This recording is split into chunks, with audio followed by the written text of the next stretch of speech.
Hello, Rob here, and coming up on R&B Reviews, Harrison Ford is back with his fedora hat, whip, and sense of adventure and humor in Indiana Jones and the Dial of Destiny. I will have my review coming up.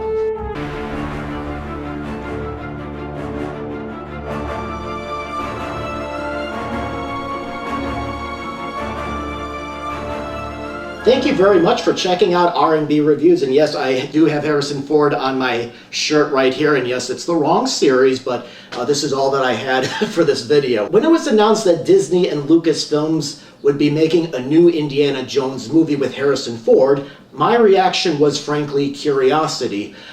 This is the fifth film in the Indiana Jones series, and the last film was, of course, Kingdom of the Crystal Skull, and myself and some other moviegoers had a mixed reaction to it.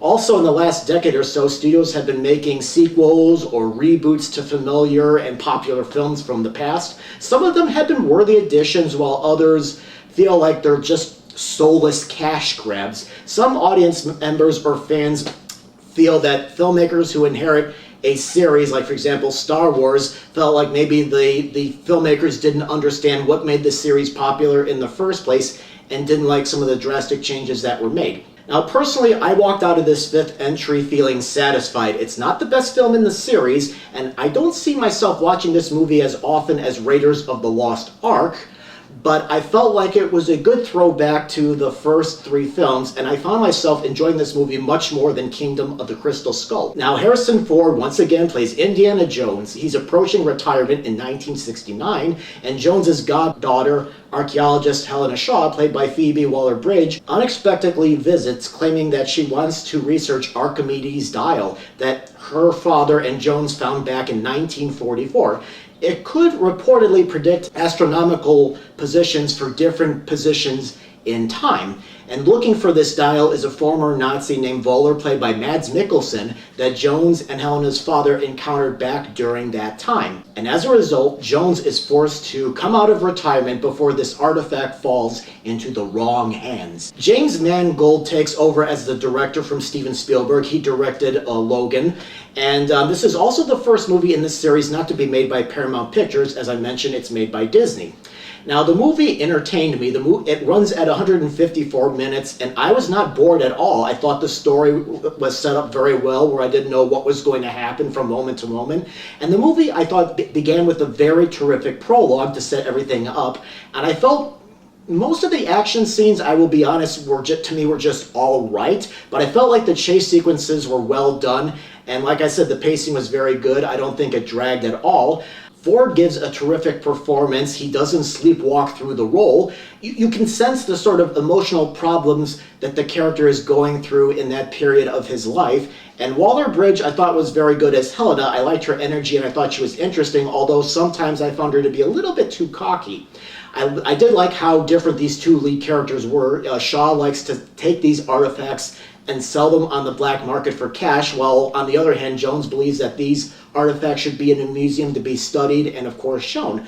But they both have something in common. They're both in a messy period in their lives. Mikkelsen and the actors who played his henchmen, I thought, did a very good job as playing villains that you really love to hate and hope that they would eventually get what was coming to them. I thought Mikkelsen was good playing a cold character who has no care for anyone but himself and what he is hoping to accomplish. There are some flashbacks featuring a young Indiana Jones, and I thought the CGI for the most part was very well done. There are occasional moments where you can tell it's CGI, but there are moments where I feel like it gets pulled off very well. The comedy and the suspense I also thought worked very well. But while I was watching this movie, I kept thinking back on how much movie making has changed. Some scenes you can tell in the background was CGI, while back in 1981 Spielberg would actually go to locations and shoot scenes there. There are some scenes that I imagine were actually shot on location, but there are parts of this movie where especially in the beginning, and as well as a chase sequence taking place at a parade, where I felt like I was watching CGI, and I felt taken out a little bit. Indiana Jones and the Dial of Destiny has references and familiar characters, and I think it's a very satisfying conclusion to the popular series. I would definitely recommend it. I would rate this movie 3.5 stars. Alright, that's my review of Indiana Jones and the Dial of Destiny. What did you think of it if you've seen it? Were you satisfied by it? Did you think it was okay? Were you disappointed? And also, how would you rank all 5 of the movies? Please post your comments in the comment box below and let me know what you thought. And feel free to check out some other movie reviews of movies you can watch at home or in the movie theater.